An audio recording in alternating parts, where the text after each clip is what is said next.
All right, everyone, welcome back to AI Paper Podcast. Today, we're diving into a paper. Oh, this is a good one. Yeah, it really is. It tackles a significant challenge in the world of large language models, memory bottlenecks. Specifically, we're looking at the key value cache, which, Yeah, the KVCache. as many of you know, can become a real resource hog. Oh, yeah, especially when you're dealing with those massive LLMs and long sequences. Exactly. It's a problem. It is a problem, and that's where this paper, TransMLA, Multi-head Latent Attention, is all you need. Catchy title. Yeah, it is actually.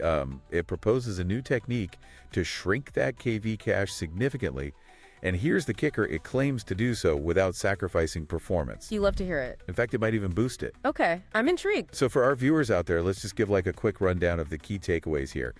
Imagine trying to run like a state-of-the-art LLM, like LLMA 65B. Okay. On a single GPU, you'd need 86 gigabytes. Whoa. Just for the KV cache. That's a lot. That's more memory than most single GPUs even have, right?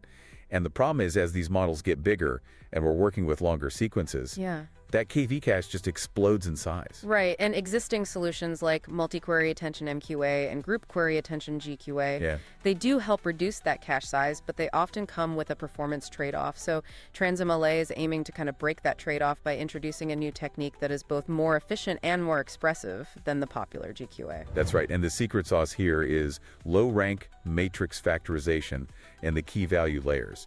Think of it like compressing a large file without losing the important information. Yeah, lossless compression. Yeah, exactly. And the paper also shows how existing GQA-based models like Alamic, Quinn, Mixtral, The usual suspects. yeah, they could be converted to use this more efficient TransMLA format. Interesting. Yeah, and the results are quite promising. They observed lower training loss, better accuracy on downstream tasks, Sounds good. all while maintaining a smaller KV cache size. So more efficient and more powerful LLMs potentially.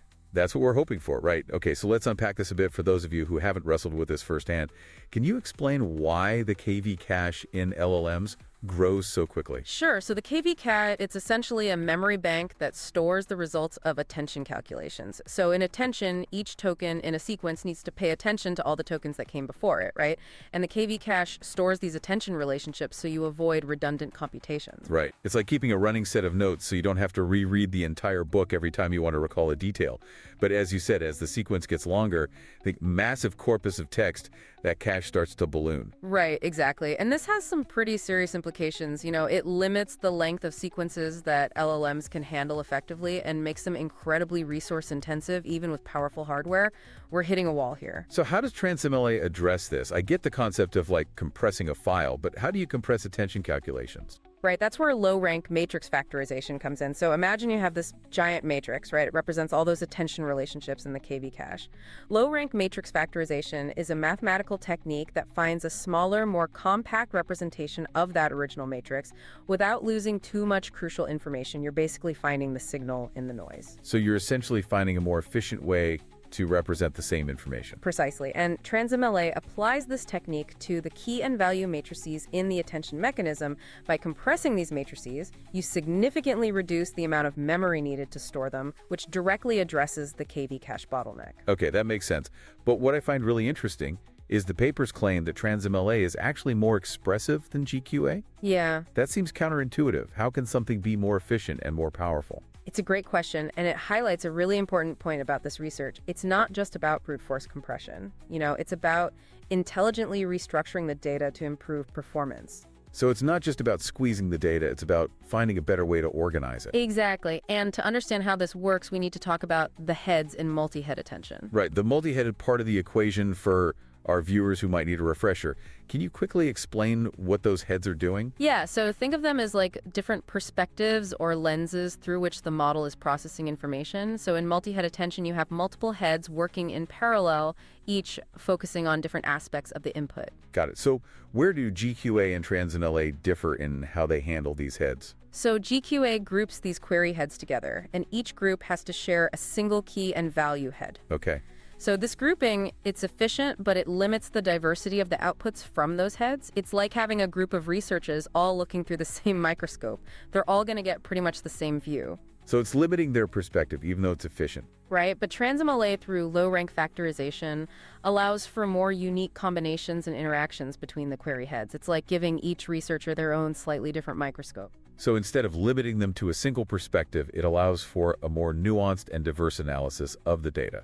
That's how you get both efficiency and increased expressiveness. Exactly. It's a very clever way to leverage the structure of the data for better performance. And it's not just theoretical. The authors actually converted existing GQA-based models to use TransMLA and saw some pretty impressive results. Let's talk about those results. They specifically focused on QN 2.57b and QN 2.514b, right?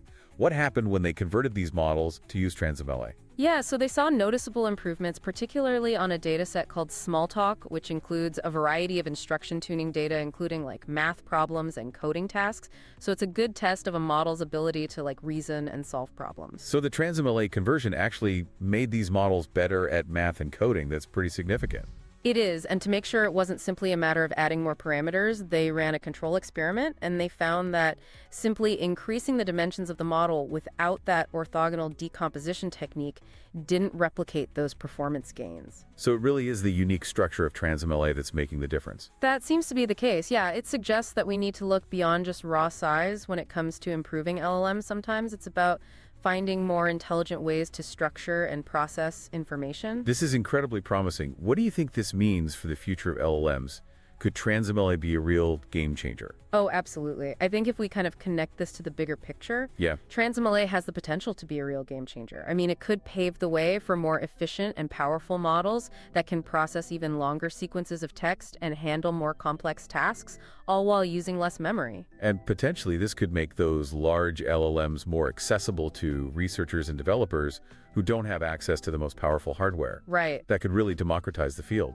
Absolutely. And think about the environmental impact too, right? Oh, yeah. Training these massive models requires a huge amount of energy. So if we can make them more efficient, we can reduce their energy footprint, make AI development more sustainable. It's a win-win for progress as a planet. Exactly. But before we get too far ahead ourselves, let's take a step back and talk about how this conversion process actually works. You mentioned that the authors converted existing GQA models to TransMLA. What's happening under the hood? So it's a remarkably elegant transformation, and it all boils down to the fact that any group query attention setup can be represented as a special case of multi-head latent attention. Okay. It's all about how those key matrices are structured and replicated. Okay, walk us through it. Our audience is pretty technically savvy, so don't be afraid to get into the detail. All right, so let's start with GQA. Remember, in GQA, you have those query heads that are divided into groups. Yeah. And each group shares a single key and value head. Right, to reduce that overall memory footprint. Exactly. Now, to make this compatible with standard multi-head attention, where you need the same number of query and key heads. Right. GQA replicates those key heads, essentially makes copies of them, so that each query head has a corresponding key head. So it duplicates those shared resources to fit the standard structure. Precisely. Now, here's where the TransMLA conversion comes in. Instead of actually replicating those key heads, which can consume a lot of memory, TransMLA replicates the projection matrix that's used to calculate the keys. Hold on, remind me, what exactly is a projection matrix again? Yeah, so think of it as a function that transforms the input data into a specific format that can be used for attention calculations. It's essentially a set of instructions for mapping the original input data into a space where you can compare key and query relationships. Okay, so instead of copying the actual key data, it copies the instructions for generating those keys. Exactly, and this is where the magic of TransMLA really shines, because you're replicating this projection matrix. You can represent it using low-rank factorization. So that's where we tie back into that efficient compression technique. Exactly, and this is what makes TransMLA so efficient. Instead of storing all those replicated key matrices, which can be massive, you only need to store the smaller matrices involved in the low-rank factorization. That's where the big memory savings come from. So you're finding a more concise way to represent the same information saving space in the process. Precisely, and during the actual attention computation, you can easily reconstruct those full key matrices from the smaller factors. It's like expanding a compressed file when you need to access the full information. Okay, I'm starting to get the picture, but I have to ask, if this conversion is so straightforward, why weren't LLMs already using TransMLA? Why even bother with GQA in the first place? That's a good question. It might seem obvious in retrospect, but it's important to remember that GQA was developed before MLA was even a concept. Okay. At the time, it was a major breakthrough in memory efficiency. So it was the best tool for the job at the time. Right, and it's still a valuable technique, but now that we have MLA and this understanding that GQA can be viewed as a specific case of MLA, Yeah. it makes sense to move towards this more expressive and potentially even more efficient approach. It's a great example of how research builds upon itself, leading to continuous improvement. Yeah. Now, while this conversion process sounds smooth, I imagine there might be some challenges or limitations. What are some things researchers are still working to figure out? So one important area is this trade-off between computation and communication. Okay. Even though TransMLA reduces the memory footprint of the KV-cache, it does introduce this extra computational step.